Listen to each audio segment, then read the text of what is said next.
Thanks for coming to the afternoon session. I'm Byron Tatsumi. I'm a Senior Director with Salesforce. I lead our Process Innovation Continuous Improvement Program. So a little bit about myself. I have a combination of working for large-scale companies. I've been with like General Electric, Master Black Belt there, worked at Bank of America, and also worked at consulting companies. And throughout that time, I've always, at least when the results are related to process innovation or process improvement, continuous improvement programs, I always joined when there was an established or large program already there.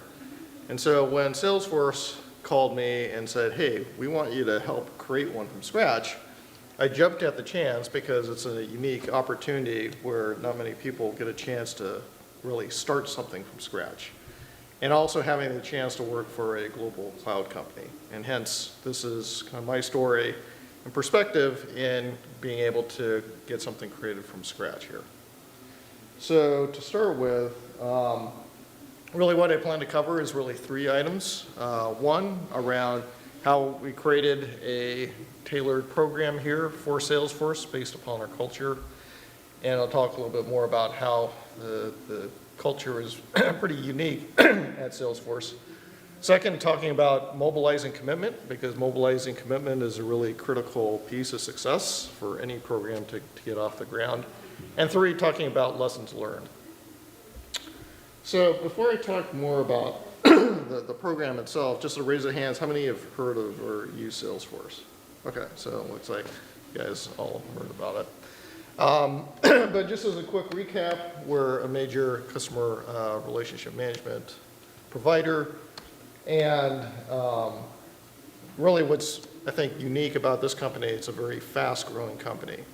It's got over 34,000 employees. We continue to drive and move growth at double digits pace. So it's unique compared to maybe other companies that have continuous improvement, where maybe other companies are more focused on like cost cutting and layoffs and offshoring, versus we're focused around how do we scale our processes, because we're trying to grow so quickly and be able to support not only on the front end, but also on the back end. So before I be able to talk about Salesforce's culture, I need to talk to you a little bit about, well, what is Salesforce's culture and values?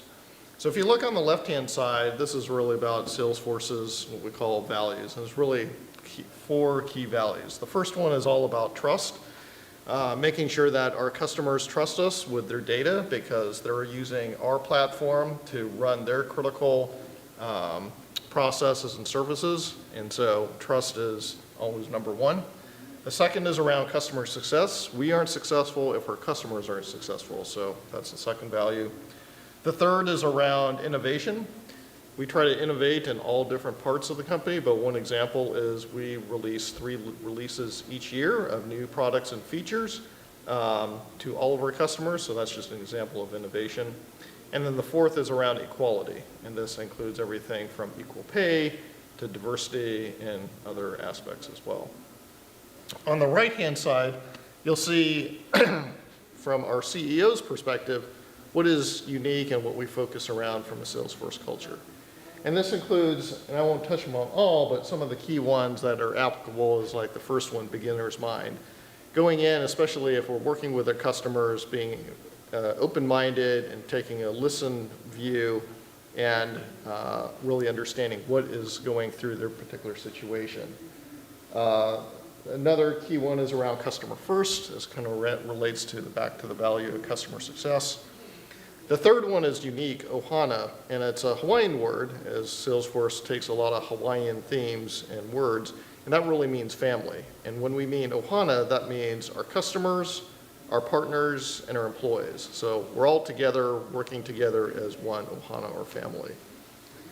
Another key part is what is mentioned as Trailblazers. So Trailblazers are our customers and partners that are going out there and working with our products and kind of leading the trail or blazing the trail in how we work with them. Another key one is around celebrations. We're big in recognition and rewards. And then the last one, giving back. Salesforce is known in our philanthropy model. It started at the very beginning of our company. It's called 111, which means 1% of the employees' hours, we give back and volunteer to our nonprofits of choice. We give 1% of product back, so we give licenses to nonprofits, and then 1% of equity. So we provide grants to various nonprofits across the globe as well. So taking another level down, when we talk about the culture about Salesforce as it relates to continuous improvement and process, really wanted to focus on a few cultural elements that we really took to heart as we built the program. So 4 unique things that are really critical to Salesforce, and when you think about process improvement, process design, process management, is the first one is around growth. Again, this is really a fast-moving, fast-growing company, so how do we have the right process methodologies and tools to support from a growth-oriented standpoint and being able to go deliver things fast and quickly. The second is around quick win focus. Management doesn't really have an appetite for projects that takes years, so what can we deliver quickly in weeks or months? The third area is around Salesforce terminology, and I kind of shared some examples like Ohana, Trailblazer, but another great example is just traditional terms that you all probably have in your companies, whether you're calling it HR, IT, or finance, is another example that we don't use in Salesforce. Instead of HR, we call it employee success. Instead of IT, we call it business technology. Instead of finance, we call it global business operations. So again, just another example of how we have different terminology and being able to making sure that when we create this process innovation program, it's really tailored to what will resonate with our Salesforce employees. And the last one is around fun. Salesforce is big in terms of having fun, so we needed to make sure our program as we create that is really fun and engaging. On the right-hand side, another key area that we took a look at before building the program is what we call process maturity. So as I went in and being able to talk with various executives and leaders, looking at different elements about how mature our processes are, and this includes the areas of things like leadership. Are we doing structured problem solving? Do we have process governance? Do we have process frameworks? Are we looking at from an end-to-end scope, and are we looking at things truly from a customer business impact? And kind of the net summary, at least a couple years ago when going through this, was there was a lot of tribal knowledge and there was a lot of ad hoc approaches in dealing with continuous improvement. So that was kind of like the starting line in terms of just assessing, okay, well, where we are and where we're at and where we need to move toward. So based upon that, we went on a journey, and we first actually, when I first got hired on, didn't even create a program from scratch. First, spent about the first year just running projects, testing different methodologies and tools, not calling things like DMAIC or Design for Six Sigma, but just utilizing different approaches and tools to see, well, what would work or potentially work here at Salesforce. And then after that year, during that time, we then launched our first process council. And what a process council meant for Salesforce was basically the first time where different individuals representing different functions across the company could come together and share what are they doing around process programs, process projects, and so on. Because before that, it was all, again, tribal knowledge, everyone just kind of doing their own thing, and so on. Along with that, we also launched our first knowledge management system. So again, the first time ever that one place that you can share process element examples, tools, project examples, and so on about things process related. Because again, before that, it was all just done within silos within the different functions. And then after kind of building projects and then going through this, we then were able to then create and pilot our first what we call Process Trailblazer program. And Process Trailblazer program is the equivalent of, I would say, a Six Sigma Green Belt program. And so we did this, and I'll double click more into that into the next slide. But after that, we then went and used one of our Salesforce products, what we call Trailhead, to provide more self-service learning. because we recognize as different folks want to go through, not all of them can attend and deliver on a project. So others that may be interested or not sure what they're involved in can actually start with the Trailhead module to begin with. And then last, we continue to iterate and update based upon feedback. So kind of double clicking in terms of what this Process Trailblazer program looks like, we start out at the left and we get high potential employees. And a lot of these folks we have identified through their managers, through different functions, and they need to have already coming in before they come in through training to identify a process project they need to do. Again, another unique term that Salesforce uses is called V2MOM, which represents vision, values, methods, obstacles, and measures. And it's basically our annual goal setting process. And that's what every single person in the company has to have, and as part of that, align their process project to what's something that they have to do as part of their, what we call our V2MOM. So because there's that already business routine in place, we've leveraged that and then connected that before they enter what we call our Bootcamp. And our Bootcamp is a 3-day course that they go through process management, process improvement, and design. And then from that, they actually lead their process project. And then from their process project, they also get weekly coaching from someone on my team through that. And once they complete their project and deliver business impact, they then get certified, and then they get rewarded and recognized from that. And then the hope is that they continue to deliver and work on other process projects. And so hope is they're continue to be like a champion in what we call our process ohana or family. Kind of double click a little bit about, well, what does that mean in terms of potential role once they complete the program, whether they're in sales or in customer success or in other functions. Hopefully they can continue to be optimizing, designing critical processes, maintaining a library of critical functional processes, leveraging company-wide best practices, and also providing some process awareness coaching about, well, where do I go for resources, or where do I go to get some additional training. This is to give you a sense of kind of what that Process Trailblazer program, that bootcamp I was referring to, what the 3 days look like. Again, most of it is focused around process definition and management, as well as improvement and design. In other companies, I wouldn't have had to deal with like process definition and management. It was already kind of ingrained in the companies, but coming and looking at Salesforce, we needed that base, those base layers, and those were critical as well. And then we also engage in some safe but fun learning in what we call a process simulation. So we have a process simulation each day, and also have other fun things like group exercises, knowledge assessments during the days. And then another productive thing they also get to do is they get to work on their actual process project during each 3 days. So on day 1, they get to work a little bit on their charter. Day 2, they get to work on their site POC. Day 3, they get to work on their project plan.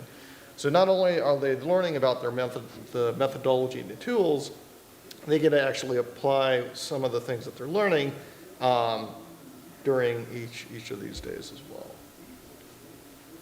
This is to give you a sense of the folks that we've gone through. We've got over 130 that we've gone through about a year and a half now. And so from the 130, there's 44 that have completed the projects and gotten certification. It's important to also mention, as part of Salesforce's culture, we're big in using our own products. Our customers ask us all the time, so how are you, Salesforce, using your own products? So I just wanted to highlight 3 examples of how we use our own products from a process innovation program standpoint. The first one is around, as I kind of mentioned, Trailhead. Trailhead is the product for self-service learning. And so we've launched back in September what we call Salesforce Process Fundamentals module, about what are the basics about, well, what is process? Why should you care? Where do you get empowered to get additional resources? And we just launched earlier this week the next module called Process Management. What are the basics? If you have a process today that you're running, What are the expectations that you should have? Things like you should have a SIPOC, you should have a process flow. What does that look like, and so on. We also launched a community cloud. So community cloud is really powerful in being able to interact with various groups or subgroups that you have.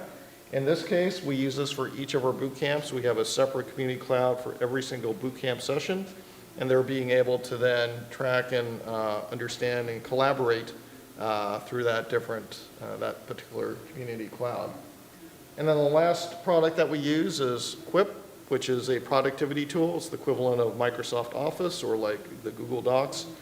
And we use that to track all of our different process Trailblazer candidates as they're progressing through the project and knowing where they are, what are the next steps that they need to progress to for their particular project. The next or second item that I wanted to mention that's really critical as part of this is mobilizing commitment. And for any program, it's really key to success. And the way we did it is we looked at all three different levels of the executives, managers, and individuals. And as kind of mentioned earlier on, as we're kind of running and just testing projects, it was critical to just figure out, well, who were those advocates? Who were those individuals? Who were those executives that really got process? And to help work with them to help seed and check what would work for the program, what participants that they would recommend from their teams that would make sense to help participate, and so on. So this was a really critical piece to have the success of the program. And it continues to be a key success today because just the power of the word of mouth of the program. Because if we publicly mention this program across company, we'd have like a waiting list probably 3 to 5 years, and that wouldn't be fair to the individuals. So all of this in terms of the additional participation and sign up is again all driven by word of mouth. So part of mobilizing commitment is building a community of practice around those that are passionate about process. So the ways we've done this in terms of building that community is we have a separate community chatter group, what we call Process Ohana or Process Family. Anyone in the company is allowed to join, and they'll hear about the recognition and rewards that we're doing. They're hearing about what are various folks working on projects and so on. As kind of mentioned earlier, we also have that knowledge management system. So if examples of process tools, whether it's a fishbone or process capability or SIPOC, examples of process projects. And then having a process council, mentioned before, is a forum where folks across the company that are involved in process work can come together and share best practices and so on. Recognition and awards is really important too, and we've established this throughout the program. Great examples is like throughout the Trailblazer journey, when they're in the boot camp, we do recognition through the knowledge assessments. So the top people that score the highest for the knowledge assessment, you see them with Salesforce swag on the left-hand side that we do each day. Another example is when they complete the process projects. Like you can see in the middle, we have plaques, we got some great Salesforce jackets, we take them out to lunch and things like that. Another great example is on the far right-hand side, where we just launched in November a process innovation competition. And it's available for anyone in the company, but if they've done a process project that's used a industry-approved methodology, they go through a series of senior executives, as you can see this individual going through, and have a significant monetary prize. So it's great in terms of recognition and reward about great process work going on. So what I wanted to last talk about is some kind of perspective in terms of lessons learned, is helping to stand up and launch this program. So the first is around really focusing on your advocates. I can't stress that enough because that will really make or break your program, and it's been wonderful to have the backing of senior executives and managers and individuals at all different levels helping to propel that and getting the confidence, and that's really helped see the additional individuals that continue to ping us literally on a daily basis about, well, how do I get into the next session? Or I've got this great process project, or seeing the light bulb go off from others of, oh, yeah, there's so much easier ways that we can work smarter here in addressing these problems as we're trying to scale the company. The second is around leverage self-service training. Kind of like I mentioned before, you saw the slide for the number of folks that have gone through the 3-day boot camp and going through projects, about 130. Well, since September, we launched that self-service training, the first module, and over 1,000 have completed that, and it's growing. So that's just an example of the leveraging scale self-service training, where anyone in the globe at any time can go and just take that. It doesn't replace the in-person training, but it's a great supplement and helpful for that. The third, we're big on using appropriate methodologies, so not having just one size fits all, but having the right methodologies for depending on the particular project and what you're trying to address. So example, if you're doing an improvement project, then Six Sigma DMAIC might make sense. If you're doing a design one, design for Six Sigma. But there are other cases where literally the process is on fire and you can't afford to do a DMAIC. So let's use something like a PDCA, a Plan, Do, Check, Act, if that's appropriate. So having the right methodology based upon the situation and problem is really critical. Another key one, especially for Salesforce, is providing company and function-specific examples. In Salesforce, they didn't want to know about, show me a manufacturing example of a SIPOC. Don't show me even one in, say, high tech of another company. Show me one about how we did this in Salesforce for root cause analysis, or how do we do this in business technology or infrastructure engineering on how we did this particular tool or this particular approach. So early on, as Ken mentioned, the earlier projects that we did, we kind of leveraged those as examples. But as now we've got more and more Trailblazers that have completed those projects, we now lift and leverage those examples back into the training. So there's many, many, many examples that are very Salesforce specific that help resonate and connect with the participants. The next one, there's a lot of low-hanging fruit, especially if you're launching a program like this for the first time. So I would say, don't worry about trying to focus on the more complex things, because there's a lot of basic things that you'll get a lot of significant impact, similar to what we found. And then the very last one is share and market broadly the wins. That's another key area where there are so many people that are trying to run fast, and there's a lot that may not know about what's going on. And it spreads like wildfire as they learn from their peers and others about the work that these Trailblazers are doing. And it works well to help reinforce the recognition about the folks about what they're doing and around the program. So that is pretty much what I had. Let me just stop there and see if there's any questions. Yeah? Quick one. Is the program that you talked about, is it free to the departments? In essence, how do you, so it's a free service to... Correct. There is no cost from a function to participate. The requirements are, it has to be approved by their manager, and they have to have a process project prior to entering. So it's competitive to enter, but there is no cost back Correct. to the back to the team. Yep. And then another one, in your first slide, you talked about getting everybody, like process council, and getting everybody on board. Any tricks on how you, because in a large company, getting people on board is always like adventure. Absolutely. Right? Yeah. So I kind of mentioned earlier, focus on your process advocates.